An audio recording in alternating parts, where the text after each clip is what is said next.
تو سنو، یہ ڈر اور خوف ہے نا پورے مہاراشٹری، پورے ماحول میں، پورے ملک میں. تو 2-3 لوگوں نے مجھ سے کہا مفتی صاحب دیکھو انداز دیکھو کیا وہ جو ان کے اسٹائل میں کہا مفتی صاحب کیسا ہوگا وہ،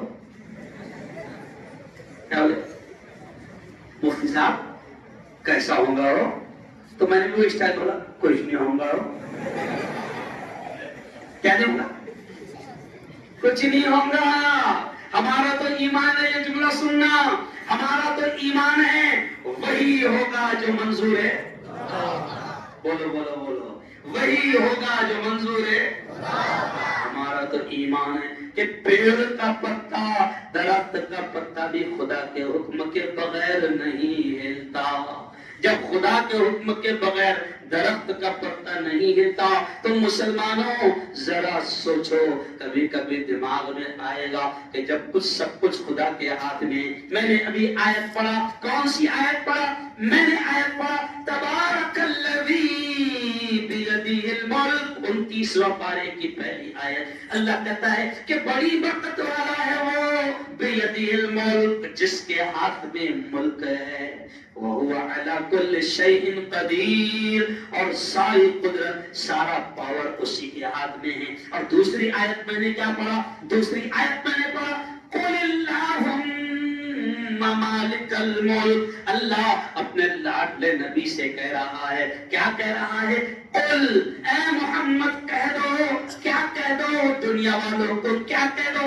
اللہ کہہ رہا ہے قل، اے محمد کہہ دو اللہم مالک الملک، اللہ ہی ملک کا مالک ہے. تؤتی الملک من تشاء، جس کو چاہتا ہے ملک دے دیتا ہے. وتنزع الملک ممن تشاء، جس سے چاہتا ہے ملک چھین لیتا ہے. وتعز من تشاء، جس کو چاہتا ہے عزتوں کے تاج پہنا دیتا ہے. وتذل من تشاء، جس کو چاہتا ہے ذلیل کر دیتا ہے.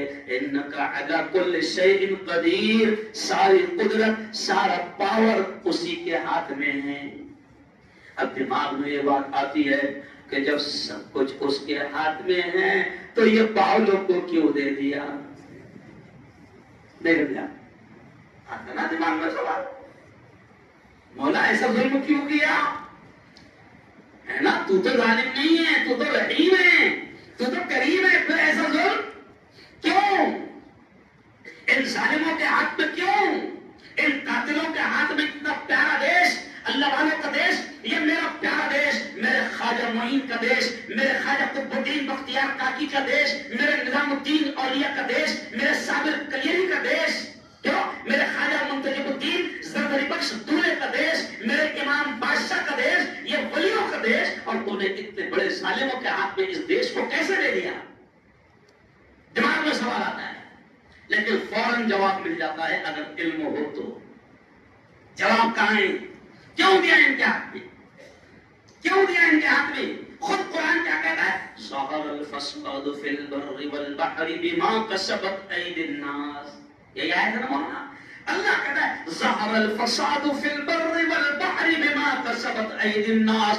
اللہ کہتا ہے سنو، یہ زمین میں بگاڑ آئے گا، یہ سمندروں میں بگاڑ آئے گا، یہ ہوائیں سخت چلے گی. اللہ کہتا ہے یہ سب بما کسبت ایدی الناس، لوگوں کے ہاتھوں کی کمائی ہے. یعنی جیسا لوگ کریں گے ویسے حالات بنیں گے. اور اگلا جملہ سن لو، بڑا پیارا ہے اور بھی زیادہ بات کلیئر ہو جائے گی.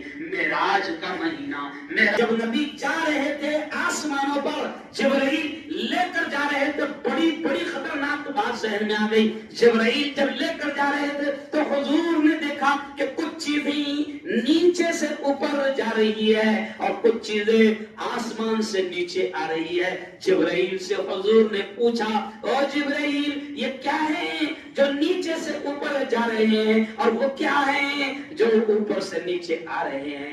جبرائیل نے کہا حضور جو نیچے سے اوپر جا رہے ہیں وہ آپ کی امت کے کرتوت ہے، آپ کی امت کے اعمال ہیں، اور جو اوپر سے نیچے آ رہے ہیں وہ اعمال کے حساب سے اللہ کے فیصلے ہیں. اور پھر کہا حضور آپ کی امت کے جیسے اعمال جائیں گے اللہ کے ویسے فیصلے آئیں گے.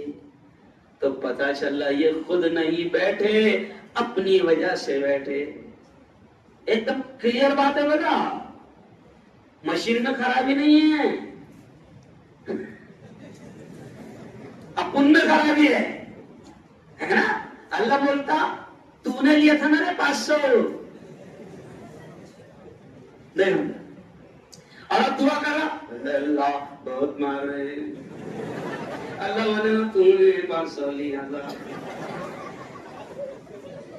ہزار تیرے گھر میں آئے تھے, پورے حساب سے آئے تھے, ہے نا, کتنے منڈے آئے اس کے حساب سے آئے تھے. ایک دم خاندیشی میں سمجھا, سمجھ گیا. یہ ظالم بیٹھے نہیں ہیں, کلیئر ایک دم کلیئر قرآن نے کہہ دیا اور نبی نے کہہ دیا کہ جیسے ہمارے اعمال اللہ کے پاس جائیں گے ویسے فیصلے آئیں گے. وہ جو کہتے ہیں نا, جو بولے گا وہ, اس لیے آج کا عنوان میں نے کیا رکھا, اگر اب بھی نہ جاگے تو,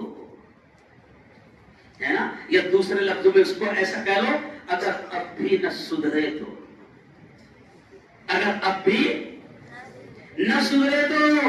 اور سنو اللہ والو, بڑی خطرناک بات کہہ رہا ہوں, اور میں بھی اللہ رسول کی بات کو سامنے رکھ کر کہہ رہا ہوں کہ یاد رکھو, اللہ نبی نے کہہ دیا کہ جیسے تمہارے اعمال جائیں گے اللہ کے فیصلے ویسے آئیں گے. اب سن لو جلگام والو کہ اگر اب بھی ہم نہیں سدھرے, اب بھی اگر ہم نے لوگوں کو دھوکہ دینا نہیں چھوڑا, اب بھی اگر ہم نے ٹوپی گھمانا نہیں چھوڑا, اب بھی اگر ہم نے جھوٹ بولنا نہیں چھوڑا, اب بھی ہم نے غیبتیں اور چغلیاں نہیں چھوڑی, اب بھی اگر ہم نے ماں باپ کی بدتمیزی نہیں چھوڑی, اب بھی اگر ہم نے لوگوں کو ستانا نہیں چھوڑا, اب بھی اگر ہم نے رشوت کھانا نہیں چھوڑا, اب بھی اگر ہم نے چھوٹے بھائیوں کا حق مارنا نہیں چھوڑا, اب بھی اگر ہم نے بہنوں کا حق مارنا نہیں چھوڑا, اب بھی اگر ہم نے کایا کرنا نہیں سمجھا, ایک دم صحیح بول رہا.